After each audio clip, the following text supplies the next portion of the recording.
السلام عليكم ورحمة الله وبركاته. ازيكم يا احلى متابعين في الدنيا.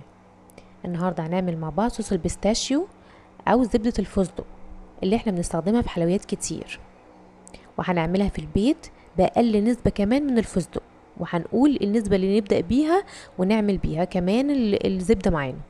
وممكن كمان نقول على طريقة اقتصادية تخلي برضو تديكي نفس الكمية ونفس القوام. اتمنى بقى تعملوا لايك وشير وسبسكرايب الفيديو لقناه اليوتيوب وتفعلوا جرس التنبيه عشان يوصلكم اشعار بكل جديد. هو ده القوام اللي احنا عايزينه،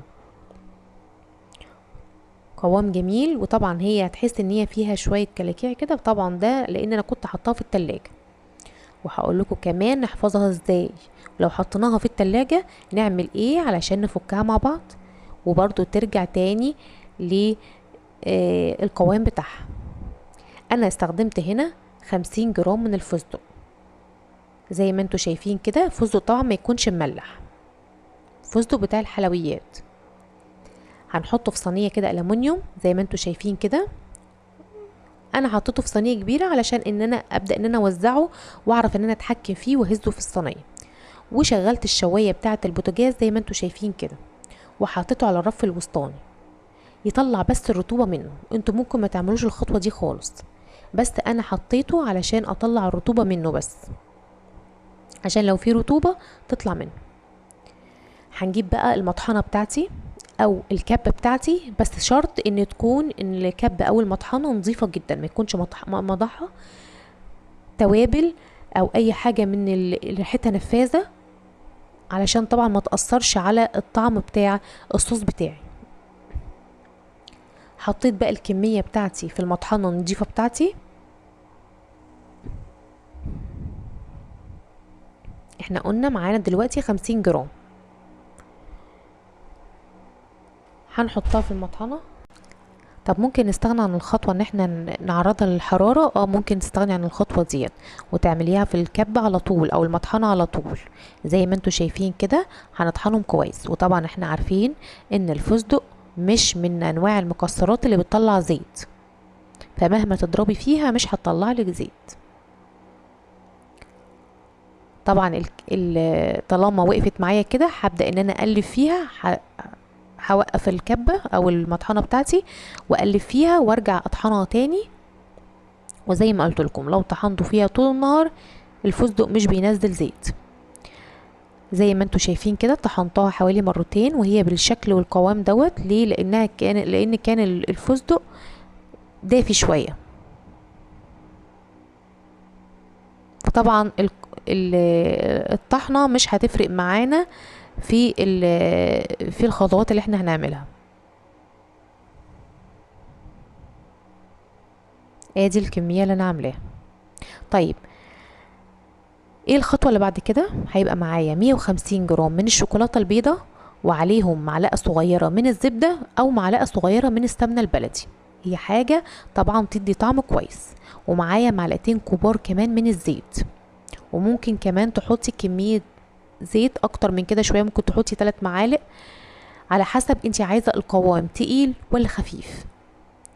هنا انا سيحت الشوكولاته على حمام مائي، او ممكن لو عندك مايكرويف تدخليها الميكرويف.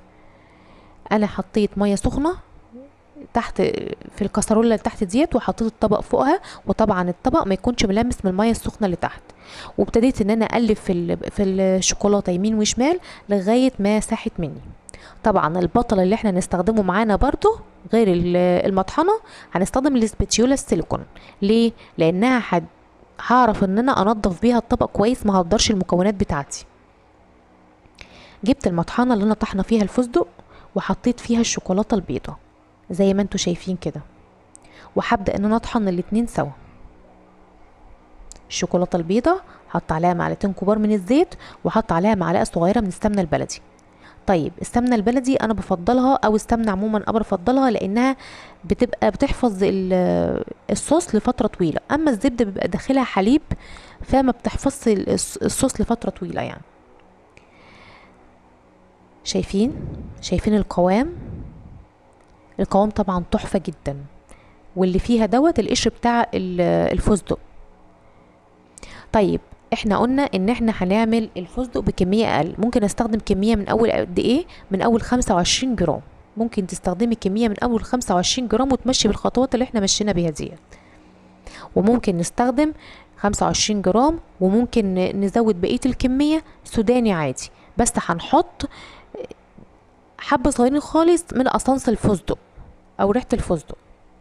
طيب ايه اللي انا بحطه دوت هنا على الصوص اللي انا عاملاه؟ نقطتين 2 من اللون الاخضر الغذائي. اللون الاخضر الغذائي حطيت منه نقطتين 2 بس. في نوعين من اللون الاخضر الغذائي، نوع ميه ونوع زيت. طبعا النوع الزيت افضل لان بيبقى فيه زيت واحنا محتاجين في الوصفه دي زيت، انما انا كان عندي الميه فاستخدمت الميه عادي. شايفين الصوص زي ما يكون سبحان الله مقسوم 2 لونين 2. بس طبعا انا هشيله واقلب تاني فيه لغاية ما كله يبقى لون واحد. زي ما انتوا شايفين كده الصوص ناعم وجميل وطبعا طعمه حكاية.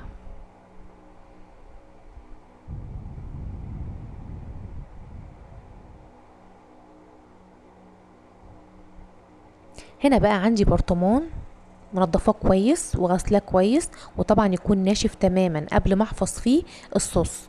وكمان كنت مولعه الفرن شويه على النار الهاديه خالص، وحطيت البرطمان فيه فاضي على اساس ان هو يتعقم من جوه، ومسحت البرطمان كويس جدا وما خليتش فيه نقطه ميه. وبعدين هعبي فيه الصوص.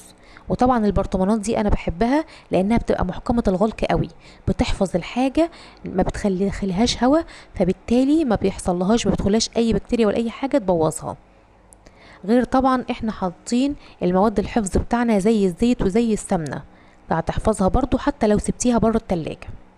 احنا قلنا لو احنا سبناها بره التلاجة عشان احنا حاطين فيها سمنه فهتحافظ عليها عادي، انما لو حطيتيها جوه التلاجة زي ما انا حاططها كده فالصوص هيجمد منك.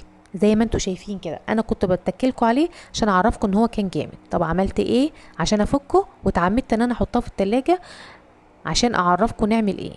هجيب برضو طبق فيه ميه سخنه لغايه نصه كده او ربعه من تحت، واحط فيه البرطمان مقفول لغايه ما الصوص يسيح فيه خالص، وهيرجع تاني زي ما انت كنت عاملاه. شايفين اللون؟ وطبعا القوام تحفه جدا.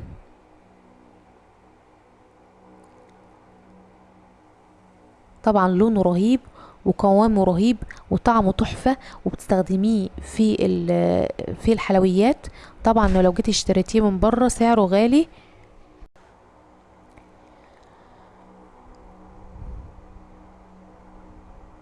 طبعا الفيديو والصوره بتتكلم عن نفسها.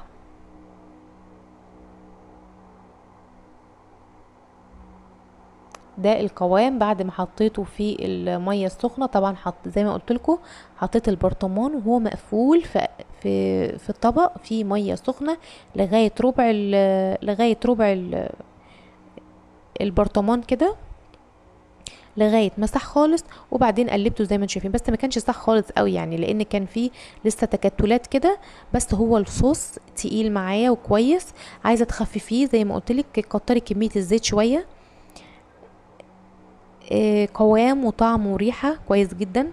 طبعا الفرق بين ما نستخدم كميه صغيره من الفستق وكميه كبيره، الكميه الصغيره طبعا مش هتديكي الطعم او الريحه بتاعه الفستق الشديده، اما لو استخدمتي كميه كبيره فمش هتحتاجي ان انت تحطي قصنص فستق او اي حاجه من دي.